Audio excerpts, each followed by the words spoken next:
사랑하는 여러분, 마태복음은 예수님의 제자 마태가 기록한 것입니다. 다른 복음서에는 마태라고 기록해 놓았다면 유독 마태복음만이 세리 마태 이렇게 얘기해 놨어요. 여러분, 세리라고 하는 것은 세금을 걷어다 로마가 지배하던 때이기 때문에 로마의 일부 바치고 나머지 우수리들은 떼어서 자기의 입마에 포켓하던 사람들이 세리죠. 우리가 잘 아는 것처럼 그랬던 그가 결국은 예수를 만나게 되면서 마태라고 하는 이름을 갖게 되는데, 마태의 이름의 뜻은 뭐라고 했습니까? 하나님의 선물이라고 하는 뜻이 있습니다. 그래서 직업이 돈을 만지는 일이기 때문에 여러분, 이런 건 되게 신학적인 문제고 알아두면 이해가 빨라요. 돈을 만지는 일이었기 때문에 마태복음의 마태는 유독 무엇에 대해서 말씀하고 있냐면 달란트의 비유와 같은 표현이 마태복음에만 기록되어 있습니다.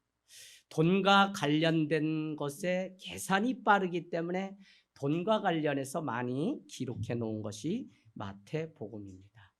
마태복음에는 구약이 많이 등장하는데 구약의 유대적 관점, 그것을 아직 예수를 메시아로 믿지 않는 사람들에게 바로 구약이 말했던 메시아가 바로 예수 그리스도다라고 하는 사실을 가르치기 위해서 구약의 말씀들을 많이 인용하고 있죠. 그런가 하면 마태복음 1장 1절은 예수 그리스도를 다윗과 또 아브라함이 그의 조상인 것처럼 이렇게 함으로 유대인들이 모세 오경을 비롯하여 그들이 의지하고 바라보는 아브라함과 다윗의 후손이 예수 그리스도로 이렇게 묘사하고 있습니다. 여러분, 유대인들을 대상으로 했기 때문에 구약을 50회 이상 언급하는 특징이 있습니다.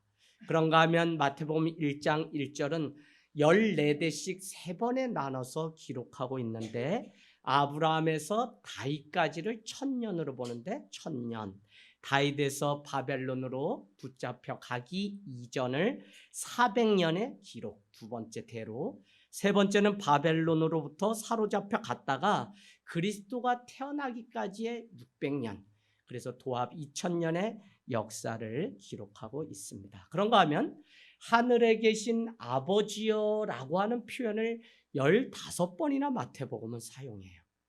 그것은 우리가 잘 아는 것처럼 유대인들이 하늘에 계신 하나님 아버지를 믿는 자들이기 때문에 마태복음은 유독 그 표현을 더 많이 하죠. 물론 하나님이라는 단어 대신 예수 그리스도를 사용하려고 하는 의도가 있는 것입니다. 그런가 하면 하나님의 나라라고 하는 그 관점 대신 유대인들이 좋아하던 천국이라는 개념을, 그래서 천국이 여기 있다 저기 있다 말하지 말고 천국은 내 심령 안에 있다는 표현이 바로 마태복음에 기록합니다. 그런가 하면 너희가 그렇게 들었으나 나는 너희에게 이렇게 말하겠다라고 하는 표현을 유독 많이 합니다. 구약에서 이렇게 한 것을 너희가 들었지만 나는 이렇게 너희에게 말하겠다라고 얘기해요. 그래서 모세는 이렇게 가르쳤으나 나는 이렇게 가르친다 등 이런 표현들을 유독 많이 사용해요. 그래서 예수님의 그 율법과 모세의 그 율법이 동등할 뿐만 아니라 모세의 율법을 폐하러 나는 온 것이 아니라 오히려 그 부족한 율법을 완성시키기 위해서 온 것으로 이 마태는 계속적으로 예수를 소개하고 있습니다. 마태복음은 예수를 믿지 않는 유대인들을 위한 기록이라고 말씀드렸죠. 그러나 마태복음 안에 흐르는 가장 중요한 것이 무엇이냐면 구원은 예수 그리스도를 믿는 누구에게나 구원의 보편성이 있다는 사실을 강조해요. 그래서 첫 번째가 무엇이냐면 예수의 탄생을 보기 위하여 왔던 이방인 중에 대표적인 사람이 동방 박사들이 왔다는 것입니다.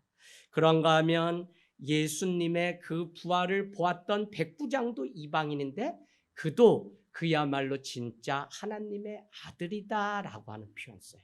그런가 하면 마태복음 28장에는 만민에게 복음을 전파라고 함으로 인해서 누구든지 예수 그리스도를 믿으면 구원을 얻는다는 그래서 만민이 구원을 얻는 것이지 유대인만 구원 얻는 것이 아니라는 사실을 마태복음은 강조해. 이런 마태복음을 이래서 우리가 성경 꿰뚫어 읽기로 하면 이해가 많이 쉬워요. 저자의 의도가 있고 성령님께서 마태복음을 통해서 유대인과 같은 우리의 심령 가운데 주시려고 하는 메시지가 분명히 있기 때문에 그렇습니다. 그래서 구원과 복음이 유대인에게만 있는 것이 아니라는 사실, 오히려 여러분 잘 알지만 21장 43절 가보세요. 21장 43절에는 그의 나라를 이스라엘에게서 빼앗아서 다른 이들에게 주신다고 하는 표현이 21장 43절. 그래서 예수님이 메시아로 오시고 그가 구원자이심을, 그래서 구원은 유대인에게 속한 것이 아니라 만민 누구나 예수를 믿는 자에게 속했다는 사실을 우리에게 가르쳐주고 있습니다. 자, 그런가 하면 마태복음은 가장 중요시하는 단어 교회라고 하는 에클레시아가 등장하는 유일한 복음서. 교회라고 하는 것은 사도행전 5장의 아나니아와 삽비라가 사도들의 발 아래 다 논다고 하면서 성령을 회방하고 숨김으로 인해서 죽게 되자 온 교회가 두려워 떨더라라고 하면서 교회라고 하는 단어는 실제 그때 한번 나오고, 그전에는 마태복음 16장 17절부터 이를 알게 한 것은 세상의 혈육이 아니라 하나님이 알게 했구나 라고 하면서 음부의 권세가 해하지 못할 교회를 세우겠다 할 때 교회가 처음 등장했다는 것이죠. 그래서 교회의 책임과 사명이 무엇인지를 어느 복음서보다도 강조했던 것이 바로 이 마태복음이며, 그것은 다른 것이 아니라 모든 민족에게 나가서 복음을 전하는 지상명령을 28장은 우리에게 가르치고 있습니다. 여러분, 예수 그리스도의 오심, 재림의 주님을 기다리는 교회는 예수님의 삶과 사역과 죽음을 보았고 가장 중요한 것은 부활을 보았다는 것입니다. 그래서 오늘날 가만히 생각해 보세요. 이 부활이 맞다 틀리다, 창조가 맞다 틀리다 과학적으로 증명해서 믿으려고 하면 그것은 믿음으로 믿는 것이 아니라 과학으로 믿는 거예요. 이런 어처구니 없는 패러다임에 우리 현대인들이 많이 지금 지성인들이 소위 창조를 증명해내고 예수의 부활의 그 역사성을 증명해내려고 많은 방법을 써요. 그러나 부활하신 주님은 도마에게 이 창자국을 만져봐라. 그러나 너가 보고 믿지 않는 것이 바로 복되다. 보지 않고 믿는 것이 복되도다 라고 했던 것은 믿음은 과학으로 증명하는 그런 것이 아니라는 사실을 우리에게 가르쳐요. 제가 이 사실이 왜 중요하냐면, 여러분, 그 부활이 없었는데 오늘날까지 교회가 존재한다? 전혀 그럴 수 없습니다. 부활을 보았고 부활이 곧 재림의 주를 기다리는 공동체였기 때문에 오늘날까지 교회가 있지, 이단의 교주가 죽으면 10년에서 20년 안에 다 문 닫는 게 보편적인 진리고, 오늘날에도 그때에는 더구나 로마의 지배 가운데 있었기 때문에 핍박을 받으면서 우리끼리 죽으신 주님이 언젠가 올 거다 기다리면서 그것이 세계 종교가 되어 우리에게까지 왔다? 전혀 설명할 방법이 없어요. 부활하였기 때문에 다시 오시는 주님이심을 우리는 믿고 그분을 기다리는, 그래서 여러분, 과학이 아니라 부활은 믿는 자가 부활을 경험하는 그 부활. 그래서 오늘날 교회는 성도들이지만 여러분께 부활을 믿는 사람들, 교인들이 모인 곳이 바로 저는 이 교회의 중요한 의미가 있습니다. 여러분, 그래서 다시 오실 그 예수 그리스도 지상 명령을 감당해야 되는 곳, 너희는 가서 모든 민족을 제자로 삼아라고 하는 이 사명을 감당하게 하는 힘이 무엇이냐? 부활신앙이에요. 그래서 부활신앙은 교회가 다시 주님의 분부한 모든 것을 가르쳐 지키게 하고 그것을 가르치기 위해서 흩어지지 않고 마가의 다락방에 모여서 120명이 기도하다 그곳이 교회의 시작이 된 것을 알면 부활신앙을 빼놓고 교회는 존재하지 않고, 부활신앙의 이 체험이 없이 내가 신앙인이다, 직분을 받았다, 전혀 의미가 되지 않습니다. 그래서 이 부활신앙은 우리를 지키는 가장 중요한 것. 제가 오늘 일부 예배 마치고 가시는 집사님 손을 잡고, 집사님 오늘 수술 크게 받고 퇴원해서 계시는데 어머니 오늘 가서 손 잡아주세요. 그 손 잡음이 부활을 이 땅 가운데 이미 누리고, 끊어졌던 관계가, 끊어졌던 사랑이 다시 이어지는 게 작게는 이 땅에서의 부활입니다. 우리가 이 부활의 생활을 날마다 우리가 경험하면서 살아가는 이것이 얼마나 중요한지 모르죠. 오늘 부활 사건은 너무 중요한데요. 오늘날 예수를 믿고 사는 그리스도인과 교회는 부활 신앙이 없기 때문에 자신의 위치나 사명을 놓치고 살아갑니다. 그래서 무늬만 그리스도인인 것처럼 살아가는데 아무런 감동이나 변화가 자기 삶에 없기 때문에 우리는 오늘 이 매년 있는 이 부활주일에 내가 부활의 그 신앙을 가지고 살아가는 자인지 우리는 물어보아야 돼요. 매주 우리는 왜 주일에 모여서 예배를 하나요? 안식 후 첫날 예수 그리스도께서 부활하신 부활을 기념하여 더 이상 우리는 토요일 안식일을 지키는 종교가 아니라 주님이 부활하신 주일, Early Easter Day, 작은 부활주일로 매주 모여서 지금까지 2000년 이상의 역사가 흘러왔다는 겁니다. 그래서 여러분, 오늘 우리가 예수를 믿는다, 믿는 자들의 모임이다. 맞습니다. 더 중요한 것은 예수 그리스도의 부활을 믿고, 나도 부활할 뿐만 아니라 예수 그리스도가 다시 오셔서, 예수 그리스도는 초림, 인간의 몸으로 오셨죠. 첫 번째 마리아와 요셉, 두 번째 오셨습니다. 부활하셔서 오셨습니다. 세 번째 오실 주님을 믿어요. 재림의 주님을 믿는 것입니다. 그래서 여러분이 신앙생활의 ABCD를 잘 이렇게 알고 믿는 것이 너무나 중요합니다. 교회도 성도도 물어보아야 되는 것이 54절 한번 가보실래요? 54절. 백부장과 및 함께 예수를 지키는 자들이 지진과 그 일어난 일들을 54절 어디 나오냐면 27장 54절. 백부장과 및 함께 예수를 지키던 자들이 지진과 그 일어난 일들을 보고 심히 두려워 이르되 이는 진실로 하나님의 아들이었도다. 아멘. 그래서 백부장도 인정한 부활이라는 거죠. 그래서 부활 사건은 주님의 말씀대로 음부의 권세가 이기지 못하게 하는, 그 교회로 자라게 하는 유일한 근거가 부활 신앙이에요.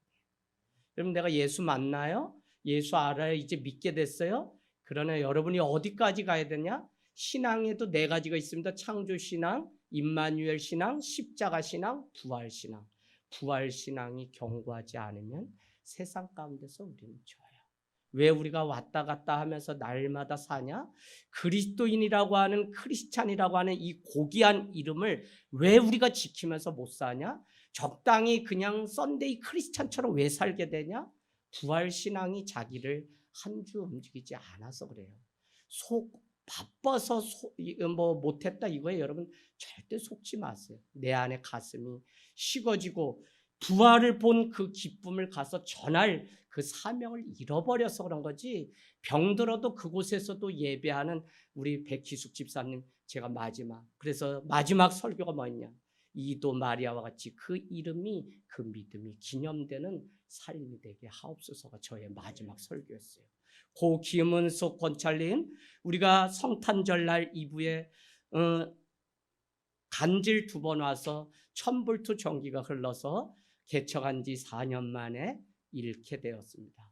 가서 장례를 집례하는데 저기 상주에 멀리 가서 하는데 그냥 가족들이 다 모이고 선친들이 60여 명이 모여서 담뱃불하고 이렇게 하고 모여 있어요. 저에게 하나님이 이 부활 신앙을 줘서 그 12월 26일에 그 언 땅을 포크레인으로 파놓고 기다리는 그 가문, 거기 앞에서 40분을 장례식 설교를, 부활 신앙을 얼마나 뜨겁게 하는지. 여러분, 해마다 가을이면 교회를 다니지도 않는 가장 큰 아버님이 우리 하늘땅교회 쌀 2가마씩 해마다 변함없이 보내오고 있어요. 쌀 받아서 맛있다가 아니라 이 부활 신앙이 있으면 여러분, 안 믿는 사람이든 믿는 사람이든 만나면 전하고 싶은 게 우리의 사명이라니까. 할렐루야. 그래서 이게 우리 안에 있는지 오늘 이 예배를 통해서 묻는 시간이 되기를 원합니다. 예수님의 부활은 그를 따르는 성도들의 부활로 연결되죠. 17장 52절 가보세요. 52절. 무덤들이 열리며 자던 성도의 몸이 많이 일어나되, 증명하기 위해서 예수님의 출생도 천사가 알려주었듯이 부활도 천사가 하늘에서 내려와서 오늘 전해준 일이 생깁니다. 28장 2절에서 3절 천사들이 와서 알려주게 되죠. 여러분 영화를 많이 봐서 아시겠지만 이스라엘의 묘라고 하는 것은 어떻게 보면 그냥 공동묘지가 이 굴 안에 있다고 보시면 됩니다. 그래서 여러 사람이 묘가 이렇게 들어가서 그 마을에 있는데 그 가운데 예수님이 이렇게 장사를 지내게 되죠. 여인들은 이곳에 내가 지키면서 있기를 원합니다 했더니 금요일에 많은 사람들이 안식일이 시작이니 우리는 돌아가자 하고 돌아가게 되고, 로마 군인들이 정말 저가 부활하나 보자 하면서 여러 겹으로 그 돌무덤 입구를 지키게 되는 사건을 우리는 볼 수 있습니다. 그럼에도 불구하고 대제사장과 서기관들이 빌라도와 또 로마 군병들이 합작하여서 거짓으로 이 부활을 꾸미려고 하죠. 그러나 예수님은 십자가를 지셨고 죽음으로 죽음을 끊어버린 부활을 약속대로 이루어 주신 것입니다. 그래서 우리 신앙 가운데 이 부활 신앙을 가지고 세상을 산다는 거, 여러분 저도 많은 사람들 헤어지고 떠나보내고, 많은 사람들, 심지어는 저의 고륙인 막내 동생을 떠나보내고도 그 병상에서 형이 목사기 때문에 복음 전하고 그에게 다시 세례를 베풀고, 그래서 머리가 다 빠져서 하나도 없는 그 광경 속에서도, 그러나 명아가 너가 다시 살 것을 믿니? 아멘. 그래서 저는 지금도 제 마음 가운데 옆에 있지 형제를 잃었다는 마음이 안 생기더라고요. 가면 대화하고 그냥 명하기를 이 추모관에 가서 얘기해요. 그러면서 제 마음 가운데 드는 생각이 뭐냐면, 부활신앙이 없다면 우리가 세상 사람과 똑같이 뭐가 다를까? 헤어짐에 대한 이 괴로움은 누구나 다 있지. 더구나 저는 부모님이 생존해 계시니까 그 아픔까지 못 가지만, 부모를 잃는다면 그건 얼마나 허전하고 마음에 무너질까요? 고향을 잃어버린 것인데. 그런데도 부활신앙을 믿기 때문에 다시 만날 그날을 학수고대하는 이것이 얼마나 큰 복인지 모른다는 것입니다. 27장 63절로 가보실래요? 주여 저 속이던 자가 살아있을 때에 말하되 내가 사흘 후에 다시 살아나리라 한 것을 우리가 기억하노니 라고 말합니다. 시체를 도둑질하여 사실처럼 꾸밀 수 있으니 무덤의 문을 굳게 지키라고 명령하고, 그러나 그 지킴을 가운데서도 예수님은 부활하셔서 그곳에 아무것도 없었다는 것입니다. 28장 4절, 지키던 자들이 그를 무서워하며 떨며 죽은 사람과 같이 되었더라 라고 얘기합니다. 아리마대 요셉, 니고데모 모두 요한복음 19장 38절에 등장하는데, 그는 한밤에 주님을 찾아왔다 예수님을 만나서 요한복음 19장 38절에 보면 억지로라도 그 아리마대 요셉은 예수님의 십자가, 저희가 금요일날 수요일인가 보았죠? 70kg에 달하는 십자가를 골고다 언덕을 끌고 올라가는, 대신 지고 가는 아리마대 요셉. 그런가 하면 여러분이 잘 아는 것처럼 또 그 예수님의 그 마지막을 지키기 위해서 니고데모는 향유를 준비해서 그 시체에 바른 일들이 요한복음 19장에 등장합니다. 여러분 예수님은 최후의 부활까지 기다리지도 않으셨습니다. 오늘 우리가 읽은 말씀을 보면 그냥 그분은 말씀대로 사흘 만에 부활하셨고, 그가 누워있던 무덤은 빈 무덤이 되었다는 것입니다. 안식 후 첫날 줄새벽에 예수님이 잠자던 장사된 그 무덤에 가보았는데 거기에는 바리새인이나 대제사장이나 서기관이 먼저 간 것이 아니에요.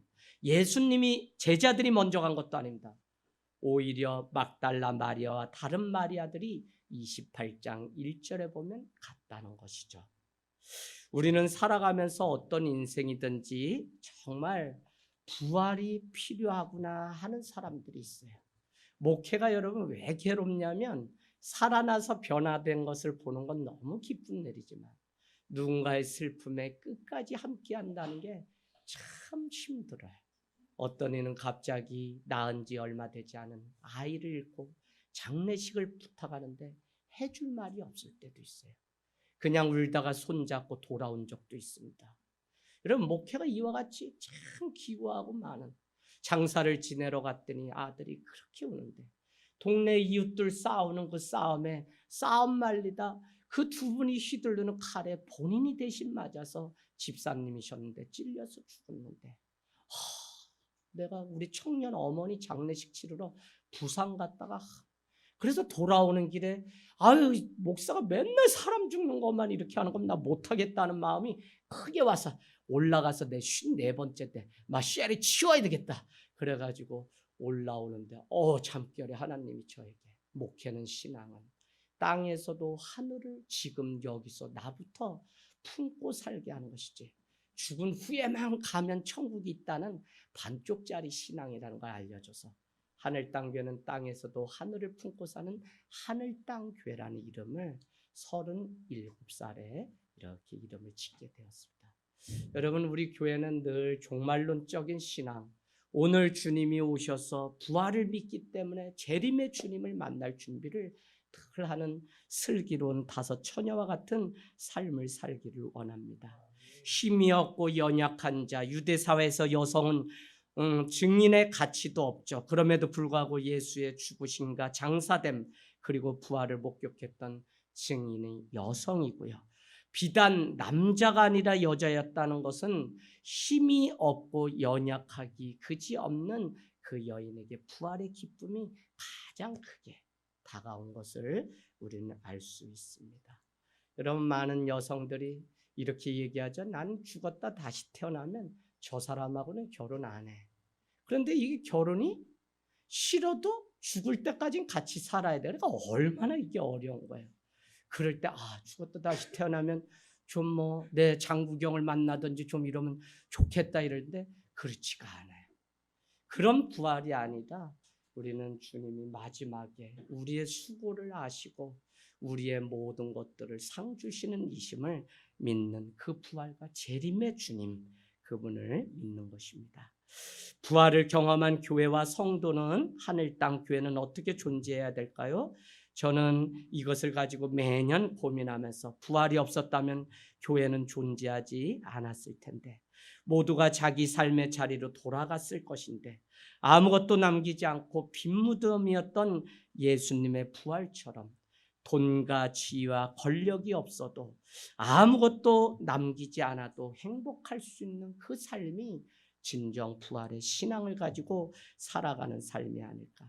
작음을 부끄러워하지 않고 오히려 적음을 자랑할 수 있는 그래서 숫자에 속지 않고 회심해서 예수 그리스도를 따라가는 주의 제자가 몇 명인가에 관심을 갖고 그냥 무던하게 그 한 걸음 한 걸음을 걸어갈 수 있는 우리의 삶이 필요하다는 생각이 듭니다. 부자들이 아니라 권력자들이 아니라 가난하고 힘없는 사람들의 소리를 경청하고 그들의 삶을 대변해 줄 수 있는 교회, 하늘 땅 교회면 좋겠습니다. 인간의 존엄성을 지켜내고 고통당하는 세계와 이웃을 위해 우리가 먼저 그들에게 평화의 씨앗으로 남는 교회이면 좋겠습니다. 여러분 잘 가르치는 교회, 먼저 배우고 주님의 제자로 살아가는 그런 교회. 그래서 다시 하늘 땅 교회가 부활의 그 기쁨을 누리며 살아가기를 원합니다.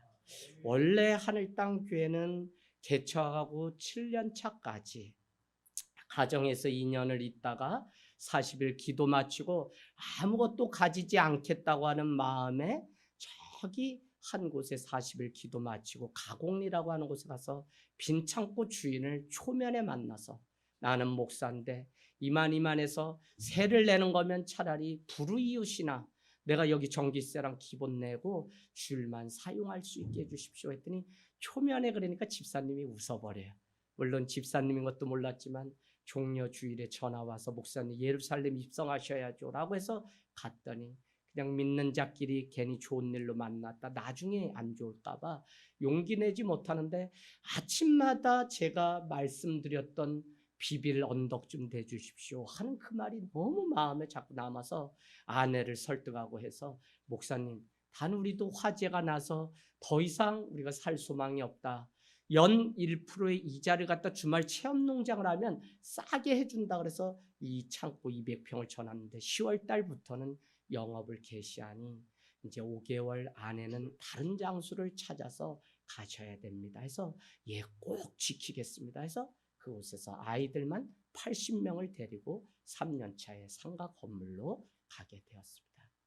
여러분 제가 이 말씀을 드리는 이유는 그곳에 늘 가서 성지가 다른 것이 아니라 우리에게는 거기가 성지였는데 그곳이 진이 산업단지로 변해서 갈 곳이 없게 된 거예요. 그러나 마음은 늘 그때를 잊지 않고 정말 낮은 곳에서 이웃들과 함께 살아가려고 하는 그 심리 프로젝트, 심리 안에 하늘땅교회가 존재함으로 인해서 돈이 없어 공부 못하고 만날 사람이 없어서 독가사가 생기고 막 이런 게 생기지 않도록 우리가 더 주변에 같이 생명을 나누는 일들이 있기를 원합니다. 오늘 천사가 와서 또 주님이 오셔서 처음 전했던 그 마지막 메시지를 여러분에게 전하려고 합니다. 평안하라라는 것입니다. 여러분, 우리가 이 세상을 살아갈 때 그 평안은 부활의 주님이 나의 주인 되고 부활하신 그 주님이 죽었던 나를 다시 살리실 것을 믿는 그 믿음이 우리에게 분명히 있다면 우리는 세상이 줄 수 없는 그 평안을 가지고 주님 오시는 날까지 능히 승리하여서 우리는 주님 앞에 상을 받는 백성이 될 줄로 믿습니다. 아멘. 아멘.